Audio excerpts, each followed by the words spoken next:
दोस्तों एक न्यू बाबा मार्केट में आए हैं, आचार्य बाल मुकुंद। मुझे ये बात समझ में नहीं आती, क्या समाज में पढ़े लिखे लोगों की कमी हो गई है जो हमारा समाज या लोग ऐसे लोगों को एमएलए पद पे आके बिठा दे रहे हैं जो धर्म गुरु हैं। मैं जब मेरा अध्ययन पूर्ण हुआ तो मैं वैदिक अध्ययन से पूजा पाठ करने की गुरुकुल में पढ़ा हूँ मैं। मेरा अध्ययन वही हुआ है और ये अध्ययन भी हुआ तो ये अध्ययन का मैंने 10th का एग्जाम देते रह गया क्योंकि मेरे को एक ज्योतिष कार्यालय में जॉब मिला था और वहाँ उस जॉब में मुझे उस ज्योतिष संस्थान के द्वारा एक वहाँ मुझे जॉब मिला कि जो लोगों को बताना है कौन सा स्टोन पहनना चाहिए, किसका क्या लाभ है। और वो धर्म गुरु शिक्षित भी नहीं है। शिक्षित को लाके बैठा ले तो समझ में भी आता है। सत्ता में आने से पहले जहाँ एक तरफ ये धर्म गुरु बातें करते हैं डेवलपमेंट की, इकोनॉमी की, ग्रोथ की, इंडस्ट्री की, लेकिन सत्ता में आने के बाद ये लोग क्या करते हैं? गरीब लोगों की दुकानें बंद करवाते हैं, अधिकारियों से बदतमीजी से बात करते हैं, अपने समर्थकों के साथ डंडे लेके, लाठियां लेके छोटे मजदूर की दुकान बंद करवाई जाती है। एक इंटरव्यू में इन्होंने खुद कहा है कि इन्होंने 10वीं पास भी नहीं की है। तो ये अध्ययन का मैंने 10th का एग्जाम देते रह गया। आज की वीडियो में हम डिकोड करेंगे आचार्य बाल मुकुंद के बारे में। आखिर ये है कौन, इनके लिए के फैसले क्या सही हैं या गलत, आखिर हुआ क्या है पूरा माजरा, आइए समझते इस वीडियो में। नमस्कार, जय हिंद। मेरा नाम है दीपक ओमकार। इस चैनल के ऊपर हम भारत से जुड़े महत्वपूर्ण विषयों की चर्चा करते हैं। कुछ विषय कड़वे हो सकते हैं जैसे आज का विषय है, लेकिन ये विषय आपके और मेरे जीवन के लिए बहुत महत्वपूर्ण है।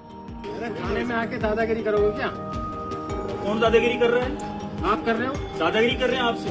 नहीं, रोड पे नॉन वेज बेच सकते हैं क्या खुले में? हाँ या ना बोलो, लाइव हो आप।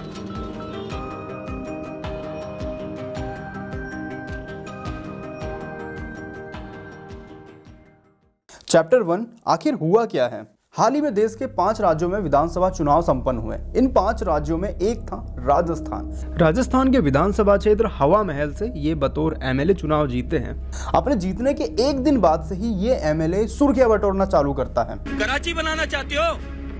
ये अपराकाशी है। नॉनवेज बनाने की, खुल के बाहर बेचने की कोई छूट नहीं है। आचार्य बाल मुकुंद एकदम आक्रोश में आ जाते हैं और लोगों को दिखाते, भाई मैं जीत गया हूँ। ये जनता को दिखाने की कोशिश करते हैं कि हमने मुस्लिम लोगों की दुकानें बंद करवा दी है, मुस्लिम लोगों की दुकानें तोड़ दी जाती है। बड़े अधिकारियों से फ़ोन पे बहस करने लगते हैं। जब बड़े अधिकारी इनको समझाते हैं उस वक्त उनको वहाँ से हड़काया जाता है। कौन दादागिरी कर रहा है? आप कर रहे हो? दादागिरी कर रहे हैं आपसे? यहाँ रिपोर्ट दर्ज कराने हैं, आप लोग दादागिरी कर रहे हैं तो आप ऐसे क्या धमका हो क्या हमारे को? ये अपने साथ एक भीड़ को लेके चलते हैं, जो भीड़ लॉ एंड ऑर्डर को हाथ में लेके चलती है। आप वीडियोस को ध्यान से देखिए, आपको समझ में आएगा। पुलिस वाले साथ में खड़े हैं, लेकिन आचार्य बाल मुकुंद के समर्थक भी वहां पे खड़े हैं, हाथ में डंडा लिए, लोगों से बदतमीजी कर रहे हैं। आखिर प्रशासन यही व्यक्ति है क्या? इनको हमने एमएलए चुन दिया तो क्या यही प्रशासन हो गए? किसी की शॉप हटवाना है, क्या उसका कोई कानूनी तरीका नहीं है? लीगल नोटिस उसको नहीं दे सकते आप, अग्रिम नोटिस नहीं दे सकते? क्या बदतमीजी है भाई है। 2 से 3 दिन तक इन्होंने खूब सारी ऐसी घटनाएं करी और मीडिया में आके बहुत सारे बयानबाजी करी कि मैं लाहौर नहीं बनने दूंगा, कराची नहीं बनने दूंगा, खुले में मीट नहीं बिकने दूंगा। बनाना चाहते हो? ये अपराकाशी है। लेकिन जब पार्टी के ऊपर वाले मंत्री को ये सब बातें पता चली तब उन्होंने इनको शायद हड़काया वगैरह होगा, इसलिए इन्होंने अब माफ़ी मांग ली है और अब लोगों को बोलते फिर रहे कि भाई खाओ, मांस मच्छी भी खाना है, खाओ, हमको कोई टेंशन नहीं है। लेकिन शुरू में इन्होंने ऐसा क्यों किया? अगर इस बात से किसी को बुरा लगा तो मैं उसके लिए क्षमा मांगता हूं। तो किसी वर्ग विशेष, किसी के लिए नहीं, मैंने कहा ये पूरा परिवार है हमारा। तो ये थी घटना, लेकिन हम थोड़ा आचार्य बाल मुकुंद के बारे में और डिटेल में जानने की कोशिश करते हैं। आचार्य बाल मुकुंद से पहले हम राजस्थान के बारे में जानते हैं। यही है चैप्टर 2। राजस्थान भारत गणराज्य का सबसे सुंदर और सबसे बड़ा राज्य है। 1070 किलोमीटर अंतर्राष्ट्रीय सीमा ये पाकिस्तान के साथ साझा करता है और साथ ही में भारत के राज्यों जैसे गुजरात, मध्य प्रदेश, पंजाब, उत्तर प्रदेश, हरियाणा से भी अपनी बॉर्डर शेयर करता है। 3,42,229 वर्ग किलोमीटर इसका टोटल क्षेत्रफल है और देश का सबसे बड़ा राज्य है। और इसकी ज्योग्राफी भी बहुत ज़्यादा अजीब है। एक तरफ तो थार मरुस्थल है, वहीं दूसरी तरफ शांत बहती घग्गर रिवर। अरावली श्रेणी राजस्थान की एकमात्र पर्वत श्रृंखला है और इसी अरावली श्रेणी पे माउंट आबू, देवरिया जैसे मंदिर वर्ल्ड फेमस है, जहाँ पे पूरी दुनिया से पर्यटक आते हैं। अगर आप इतिहास में भी नज़र मारोगे तो आपको आज से 5000 साल पुराना सिंधु घाटी सभ्यता के कुछ अंश राजस्थान में मिल जाएंगे। महाजनपद काल के समय का मत्स्य जनपद इसका हिस्सा रहा है। मत्स्य जनपद का जिक्र ऋग्वेद में भी मिलता है। लेकिन इनके शासनकाल को भी अगर आप उठा के देखोगे, पूरा शासनकाल, इंडस वैली सिविलाइजेशन, मत्स्य साम्राज्य, 13वीं शताब्दी के पूर्व के जो भी साम्राज्य रहे इनके, राजपूताओं का जो शासनकाल रहा, धर्म गुरुओं का राजनीति में हस्तक्षेप रहा है। मैं मानता हूँ काफ़ी बड़े पद पे रहे हो राजनीति में, लेकिन किसी ने भी इस तरह से एक सुनियोजित तरीके से एक समाज के वर्ग के लोगों के साथ अन्याय नहीं किया होगा जो इन्होंने करा। और ये जो मांस मच्छी बैन करने की बात ये करने लग रहे हैं ना, आप पूरा इतिहास उठा के देख लीजिए, पिछले 5000 सालों का इतिहास उठा के देख लीजिए, आपको कोई अंश ऐसा इतिहास में नहीं मिलेगा जहाँ पे समाज का हिंदू वर्ग नॉनवेज सेवन ना कर रहा हो। ऐसा नहीं होता, ऐसा नहीं होता। इंडस वैली सिविलाइजेशन के लोग भी मांस मच्छी का सेवन करते थे और वो आपके राजस्थान से ही थे। राजपूत शासन भी मांस मच्छी का सेवन किया करते थे।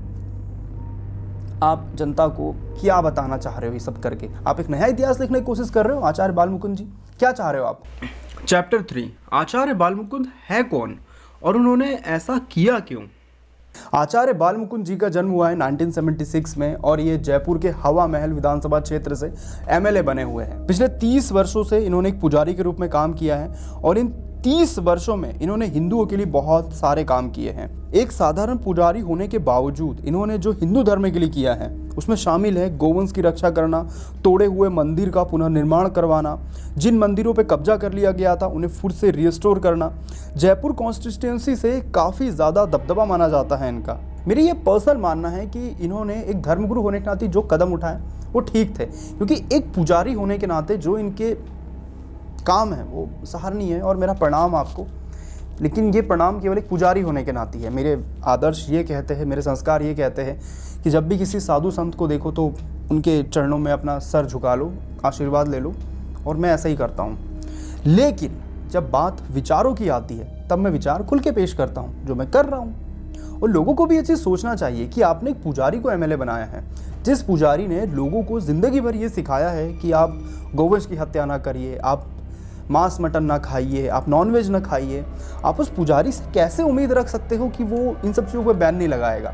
आप खुद सोच के देखिए, जिस पुजारी ने टूटे हुए मंदिर का रिस्टोरेशन करा हो, आप समझिए उसके ऊपर प्रशासन से कितना दबाव रहा होगा।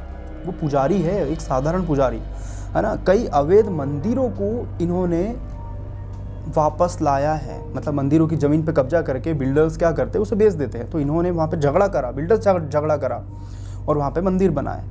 ऐसा करने के लिए इनके ऊपर केसेस दायर कर दिए गए। झूठे केसेस दायर करे होंगे या सच्चे करे होंगे, वो जांच का विषय, केसेस दायर हुए। तो प्रशासन से भी खुन्नस थी इनकी, ये बात तय है।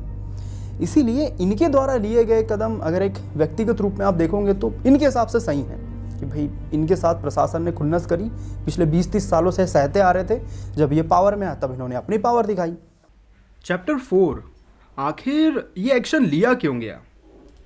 पहला है पॉलिटिक्स और धर्मगुरु। देखिए, ये एक पुजारी है और पुजारी होने के नाते इनको उस पद पे खड़ा किया गया है बीजेपी पार्टी के द्वारा, क्योंकि टिकट तो बीजेपी ने दी। अब कई कांग्रेस के लोग और आसपास के लोग भी ये कह रहे हैं कि बीजेपी ने एक हिंदू कार्ड खेला है हवा महल कॉन्स्टिट्यूएंसी से। अब ये कहने का भी उनका दायित्व सही है, क्योंकि ये पुजारी थे और जिस क्षेत्र से ये हैं इनका बहुत कड़ा दबदबा है अपने रीजन में। तो ठीक है भाई, बन गए एमएलए। लेकिन वहीं दूसरी तरफ इनका मुस्लिमों के प्रति कैसा रवैया है, क्योंकि ये तो एक हिंदी धर्मगुरु है। इनका मानना है कि पिछले कुछ वर्षों में हवा महल से जो लोकल लोग हैं वो हवा महल छोड़ के बाहर जाने लग रहे हैं। इसके पीछे इन्होंने कारण बताया कि हवा महल के मंदिर तोड़ दिए जा रहे हैं मुस्लिमों के द्वारा। मुस्लिम जो है हिंदू मंदिरों के ऊपर कब्जा कर ले रहे हैं और वहाँ पे अपना मस्जिद बना दे रहे हैं। इसी वजह से हिंदू लोग हवा महल को छोड़ के बाहर चले जा रहे हैं। अगली बात में आती हूँ। आपने माइग्रेशन का जिक्र किया। मैं हवा महल से कई लोगों से मैंने बातचीत की जो आगे चले गए सोसाइटीज़ में, ऐसी सोसाइटी में रहते हैं जहाँ पूल है, गार्डन है, बच्चों के खेलने की जगह है। उनका कहना है कि हवा महल अब ऐसी जगह बची ही नहीं है जहाँ पर रहा जाए। हाँ, ये यहाँ के राजनेताओं ने 5 साल में हवा महल की दुर्दशा कर दी। गहलोत सरकार ने तुष्टिकरण की राजनीति कर दी और इस प्रकार का माहौल बना दिया कि अब हमारा वहाँ रहना मुश्किल कर दिया। पार्क, बगीचे, गार्डन थे, उनको सब बेच खाए। एकमात्र कोटा में शांति धारीवाल ने सजावट की है, पैसा लगाया। बाकी राजधानी की आप गत देखें, हालत देखें राजधानी की, आप सच्चाई बताएं ना, राजधानी को क्या दुर्दशा कर दी है। आचार्य आज जी जयपुर एक अपना मिनट, सोच के आचार्य जी फिर इसमें चलिए मान लेते हैं ये दुर्गति हुई, मैंने खुद देखा। मैं कह रही हूँ तो इसमें हिंदू मुस्लिम की बात कहाँ से आ गई? हिंदू मुस्लिम कहाँ बोले हम तो आपने बोले कहा ही कि नहीं। हिंदू वहाँ से पलायन कर रहे हैं। हिंदू पलायन कर रहा है, इसमें बोला गलत क्या बोला मैंने? मैं कह रही हूँ रहने की जगह नहीं बची है इसलिए वो जा रहे हैं नहीं छोड़। नहीं नहीं, उन कोठियों में, उन बंगलों में ताले लगे हैं, आप हमारे साथ चल के देखो, गार्डन भी है वहाँ। खराब जगह हो गई रहने की, जो भी निकल पाएगा वो निकलेगा वहाँ से। वहाँ पर इस प्रकार का माहौल क्रिएट किया जाता है, कुछ जिहाद किस्म के लोग जो हैं वहाँ सौहार्द बिगाड़ रहे हैं, जो हमारे बाहर से कहीं से आए हैं वो, और ये हमारे बीच आके माहौल खराब करते हैं। बालमुकुंद आरोप लगा रहे हैं कि हिंदू समुदाय के लोगों को हवा महल से पलायन करना पड़ रहा है। सच्चाई ये है कि बुनियादी सुविधाओं की कमी से सभी धर्मों के लोग परेशान हैं। हिंदू समुदाय के वो लोग जिनके आर्थिक हालात कुछ बेहतर हो रहे हैं, वो अपना आशियाना बाहर ढूंढ रहे हैं, लेकिन मुस्लिम समाज के लोगों को बाहर घर मिलने में भारी दिक्कत का सामना कर। हिंदुओं को स्कूल नहीं चाहिए अच्छे, हिंदुओं को अच्छे कॉलेजेस नहीं चाहिए, मेडिकल कॉलेजेस नहीं चाहिए, इंडस्ट्री नहीं चाहिए, जॉब नहीं चाहिए। हिंदुओं को चाहिए अच्छे मंदिर, बड़े बड़े मंदिर। अगर बड़े बड़े मंदिर बना दिए जाए, बहुत सारे बना दिए जाए, तो हवा महल के जो लोग बाहर गए हैं, जो विदेश में भी गए हैं, वो लोग भी हवा महल वापस आ जाएंगे। इनकी थिंकिंग को और डिकोड करोगे आप तो आपको ये समझ में आएगा। और जब ज़्यादा रिपोर्टर्स इनसे डीपली क्वेश्चन पूछते हैं तो ये बता देते हैं कि हम मोदी जी के आदर्श कदमों पे चलने लग रहे हैं। अब ज़्यादा सवाल ना पूछिए। मैं बार बार कह रहा हूँ, मोदी जी का वो बात हमें स्मरण में है, भाजपा के कार्यकर्ता हैं अभी, और हमें स्मरण में है। जब इनसे फ्रीबीज के बारे में प्रश्न पूछा जाता है तब इनके क्या विचार है? कुछ विचार नहीं है इनके, बस ये बीच में मोदी जी को ला देते हैं कि भाई मोदी जी के संकल्प कदमों पे हम चलने लग रहे हैं, बस। जब इनसे बात करी टूरिस्ट के लिए आप क्या करोगे, तो इनका कहना है हम मंदिर बनाएंगे। जो हिंदू बाहर गए हैं, जब वो देखेंगे कि टूटे हुए मंदिरों का रिस्टोरेशन किया जा रहा है तो लोग वापस आएंगे। बस इनसे पूछ लो काम क्या करना है, मंदिर बनाएंगे, टूटे मंदिर का रिस्टोरेशन करेंगे, मोदी जी के कदमों पे हम काम कर रहे हैं। ज़्यादा क्वेश्चन कठिन हो जाता था, बस मोदी जी के कदमों पे हम काम कर रहे हैं, बात खत्म। तो पब्लिक रिएक्शन भी बड़े मिक्स से हैं इनके। कुछ लोग, हिंदू लोग तो बिल्कुल आँख खोल के बोल रहे हाँ ठीक किया, अच्छा किया, तोड़ दिया। लेकिन खुद की दुकान टूटती तब बोलते अरे मार डाला, कहाँ से दूँ EMI। लेकिन दूसरे की टूटी है तो दूसरे हाथ सेक रहे हैं, ठंडी का समय है वैसे भी। तो हिंदू लोग दूर से आग सेक रहे हैं जिनको कोई फ़र्क नहीं पड़ता, लेकिन जो लोग वहाँ के हैं वो लोग देख के दया खा रहे हैं, यार गलत किया। क्या एक छोटे ठेले वाले की मांस की दुकान बंद कराने से हमारी गौमाताएं सुरक्षित हो जाएंगी? क्या ये संभव भी है कर पाना? आखिर भारत सरकार को नॉनवेज बेच के कितना रेवेन्यू जनरेट होता है, समझते इस अगले चैप्टर में। बालमुकुंद जी, अगर आप मीट बैन करने की बात करते हो तो इस समय भारत बफेलो मीट का लार्जेस्ट एक्सपोर्टर है। 70 से ज़्यादा देशों में भारत मीट बेचता है। और ये बात मैंने नहीं कही, ये बात पीयूष गोयल साहब ने करी है पार्लियामेंट में एक प्रश्न का उत्तर देते हुए। इंडिया टुडे के इस मैप को देखिए, इसमें भारत में जो लोग नॉनवेज कंज्यूम करते हैं उसका डाटा दिया हुआ है। राजस्थान में 26% लोग ऐसे हैं जो नॉनवेज खाते हैं। 26% में हिंदू, मुस्लिम, सिख, ईसाई, लगभग सारे जाति के लोग शामिल हैं। Rajasthan milk production, edible oil और वूल प्रोडक्शन में देश में नंबर 1 पे है। और ये तीनों ही इंडस्ट्री कहीं ना कहीं एनिमल्स को मारती हैं। कैसे, समझिए। देखो दोस्तों, कहानी है हमारी गौरक्षक चिंटू की। चिंटू के ऊपर murder, community violence, illegal weapon रखने के केस लगे हुए हैं। और ये व्यक्ति जब गौरक्षक है तो भारत कैसे बीफ का सेकंड लार्जेस्ट एक्सपोर्टर बन गया पूरी दुनिया में। इसके पीछे की रियलिटी थोड़ी सी डार्क है। भारत में मिल्क का प्रोडक्शन कम है और रिक्वायरमेंट ज्यादा, इसलिए किसान जब गाय या भैंसों को पालता है और वो दूध देना बंद कर देती है या फिर बैल या भैंसा पैदा करती है, उस समय किसान उन्हें सस्ती कीमत में बेच देगा या फिर सड़क पे खुला छोड़ देगा। इन दोनों ही कंडीशन में उस पशु की मौत तय है और ये बात इस गौरक्षक को भी पता है। लेकिन ये लोगों में जाके अवेयरनेस नहीं फैलाएगा कि आप डेयरी प्रोडक्ट पे कम डिपेंडेंट रहो, मिल्क कम पियो। ना ना ना ना ना। हिंदू धर्म में गौ सेवा एक पुण्य का काम है और कुछ लोग सच्चे मन से काम करते हैं, लेकिन कुछ लोग पॉलिटिक्स के नाम पे गौरक्षक बन जाते हैं। और आप मेरा इशारा समझते हो। That's 1 minute, Vande Mataram. आप बता दीजिए मिल्क इंडस्ट्री से कितनी गौ माताओं का और बफेलो का कर दिया जाता होगा। आप खुद सोच के देखिए, करा जाता है ना। तो अगर आपको मेन इशू पे ही फोकस करना था तो आप पूरी इंडस्ट्री को बैन कर देते, बोल देते कि राजस्थान में एनिमल हस्बेंड्री डिपार्टमेंट होगा ही नहीं, होगा भी तो हम बैन कर रहे हैं पूरी तरह से। इस तरह से हमारी गौ माताएँ भी बच जाती। जो गौ माताएँ सड़कों पे आ रही है वो भी नहीं आती, भैंसे भी नहीं आते। हिंदू धर्म में तो हमको यही सिखाया ना कि हर पशु की हमको रक्षा करनी चाहिए, तो बफेलो की रक्षा क्यों ना करें? करिए आप रक्षा, करवा दीजिए बैन। आचार्य बालकुंद आचार्य बालमुकुंद नॉनवेज को सड़कों से हटाने की बात करते हैं और ये एक पुजारी है, तो मतलब मेरा आशा ये समझ रहा हूँ कि ये पूरे राजस्थान से एक दिन नॉनवेज को बंद करवा देंगे, क्योंकि नॉनवेज हिंदू समाज को कंज्यूम करना अच्छा नहीं है, धर्म भ्रष्ट कर देता है। मैं मान के चल रहा हूँ कि राजस्थान गवर्नमेंट इतनी ताकतवर होंगी, इसका बजट इतना ज़्यादा होगा, कमाई इतनी ज़्यादा होगी राजस्थान सरकार की कि वो मीट बैन कर देंगी या पूरे एनिमल यूज्ड प्रोडक्ट को बैन कर देगी और राज्य सरकार पे कोई इसका फ़र्क नहीं पड़ेगा। आइए थोड़ा बजट पे चर्चा करते हैं। राजस्थान के जो ग्रॉस स्टेट डोमेस्टिक प्रोडक्ट है 2022-23 का लेटेस्ट डाटा है वो है 13,34,410 करोड़ का, जो हायर था 11.6% एस्टिमेट ईयर 2021-22 से।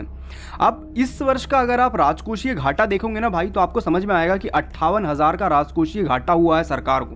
मैं समझाता हूँ मैं क्या बोल रहा हूँ। मतलब सरकार की कमाई है 100 रुपये और खर्चा है 110 रुपये। समझे भाई, कमाई है 100 रुपये, खर्चा है 110 रुपये, जो बीच का 10 रुपये का डिफरेंस आया वो होता है राजकोषीय घाटा। तो यही समझ लो आप, सरकार की कमाई इस वर्ष की कितनी है, एक्चुअल डाटा में वो नंबर क्या है वो हम थोड़ा सा आगे डिस्कस करेंगे, लेकिन 58,000 का राजकोषीय घाटा हुआ है। और ये राजकोषीय घाटा फुलफिल कहाँ से होगा? फिर सरकार लेगी कर्जा, और वो कर्जा देना किसको पड़ेगा? राजस्थान की जनता को। अब समझिए थोड़ा सा, ये रहा एक्चुअल में राजस्थान का बजट। तो इस बजट को ध्यान से हम देखते हैं। 2020-21 का जो एक्चुअल इनका बजट था ना, वो जो टोटल एक्सपेंडिचर था वो 2,35,094 करोड़ रुपए का। लोन की रीपेमेंट में ही 41,000 करोड़ रुपए खर्च हुए हैं। राजस्थान सरकार ने इतना कर्जा ले रखा हुआ है कि इनका बहुत मोटा अमाउंट कर्जे की डेब्ट पेमेंट में ही जाता है। तो नेट एक्सपेंडिचर इनका कितना हुआ? 1,94,071 करोड़। बजट घाटे का बना इस साल भी, इसलिए इन्होंने 89,964 करोड़ की बोरोविंग करी। नेट रिसिप्ट जो इनकी बनी वो ये बनी।